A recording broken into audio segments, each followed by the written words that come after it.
Hey guys, I'm going to share with you why I love taking digestive enzymes, how they have been helpful in me maintaining my scalp, having a type of eczema called seborrheic dermatitis. And if you comment at enzyme below, I'm going to go ahead and just send you the link to the exact enzymes that I take. Now, this is not medical advice. I'm not your doctor. So I am simply here to share my story and give you information. Now, in 2002, I was diagnosed with seborrheic dermatitis like in 5 minutes. The dermatologist looked at my scalp and she's like, yeah, you got seborrheic dermatitis. She's prescribed me some steroid cream. And I really used that stuff for maybe a few days. And I was like, this is icky. Was in Lafayette, Louisiana. So it's like, it's hot. This stuff is dripping down my face. Like, I don't like it. It's not really doing anything. And then later on in my 20s, learning more about what's going on in my body. So I tried so many different types of oil, sprays, leave-in, shampoos, this, that, the third. I tried it. The thing is, I was looking for longer term relief. And a lot of those products were like, oh, they'll help you for a few days and then you got to wash your hair again. It's like, I don't have time for that. I need something that's going to help me longer term. So I started looking into what was going on inside of my body.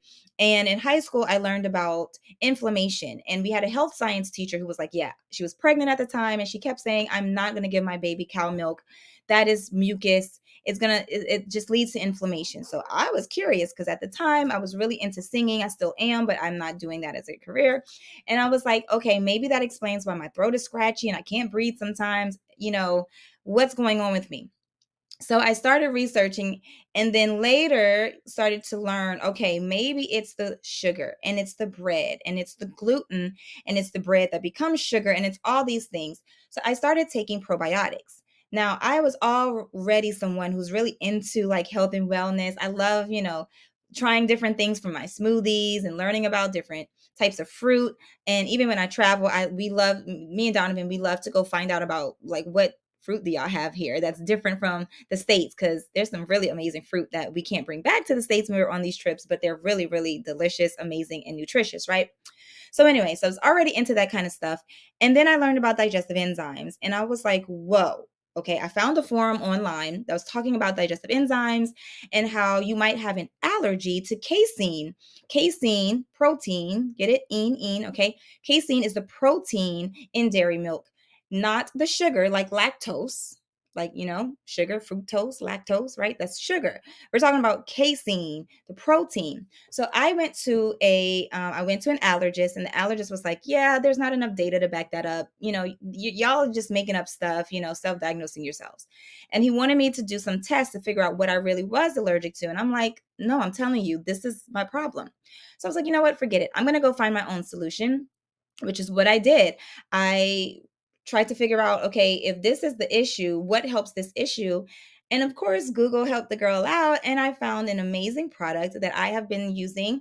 It's a digestive enzyme. So, why do I take those digestive enzymes? I also continue to enjoy my yogurt. A lot of times, I take yogurt and put it in something else because I sometimes just eating yogurt is like baby food. Like, why am I eating that? So I like to put it in like a smoothie or a parfait, for example. Put some fruit in it, some granola, some corn, something like that. So anyway, why I love taking digestive enzymes. Well, I love taking these digestive enzymes because they help to improve your digestion. Number one, they help to break down the foods that you are eating.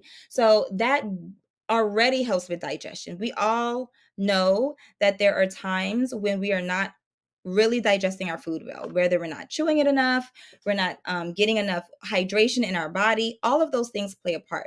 Sometimes we're not getting enough fiber, right, to help move the food along and help it digest. So I love it for that reason. There's also the reduced inflammation. Now, inflammation, and I'm going to read this because I want to make sure I get it right. Inflammation is a common trigger for eczema, flare ups. So, maintaining a healthy gut can help keep this condition under control. Again, it all goes back to like gut health, gut health, gut health, and hydration. Gut health and hydration. I'm sorry, I could write a song. Anyway, gut health and hydration. Your food being able to digest better also means that you can absorb nutrients from those foods better. There's this whole science. You can go on YouTube and like watch a bunch of videos about this from nutritionists who talk about the importance of the order in which you eat your food, which I think is really interesting. And of course, sometimes as busy people, we just, I eat what I eat, what I eat it. But there is a science to it. And I think that's always very interesting. And I would love to have a nutritionist come on to Bees Bayou and talk to us about that. I know we've had a nutritionist on before, so I think I would love to do that again, and talk about the importance of digestion and how that affects our skin, specifically for those of us like myself who have eczema.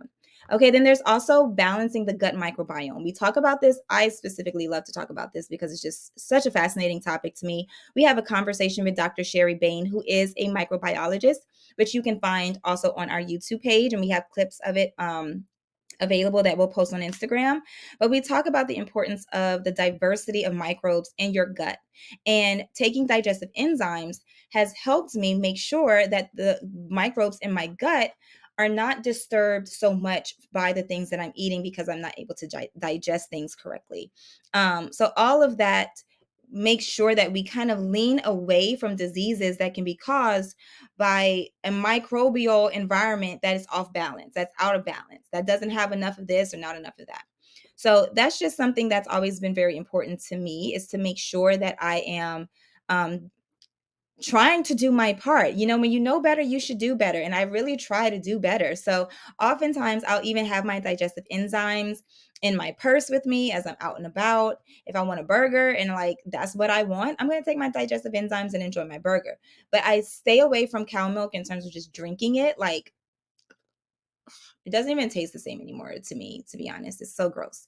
But anyway, you can also eat foods that are really healthy that also are in enzymatic. I think that's the word. So like papaya and pineapple, yogurt, fermented foods. Those all also help with continuing to keep your gut microbiome in balance.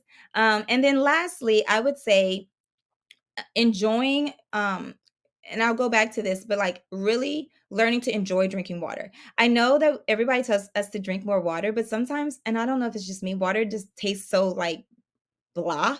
And so I've gotten these really interesting packets of like electrolyte powders and all these cool, little powders that you can take. Be mindful of the sugar. And those have been a way for me to kind of trick my brain into also drinking more water. So, anyway, again, comment enzymes below. We want to send you the exact enzymes that I have been enjoying for the last, I don't know, 5 or 6 years. And I find these, well, don't worry about where I find them. Just comment below and I'll send you the link. All right, guys, I hope this is helpful to all of my eczema community folks out there. I would love to hear from you what your thoughts are on this. If you're into the gut microbiome, if you also are very mindful of gluten and sugar and dairy, or what triggers you might have, because I'm constantly learning. And I know that for the eczema community, myself included, obviously, everything from temperature, diet, stress, foods, hydration, the sun beaming on my skin, all these things affect our bodies, and what's going on in our bodies can also affect our mental health. So we'll talk about that in another video, but I just wanted to see what you guys think of this. And again, comment enzymes below so I can send you the exact enzymes that I love taking. And if this is just a clip that you're seeing, check out the full video on YouTube. Peace.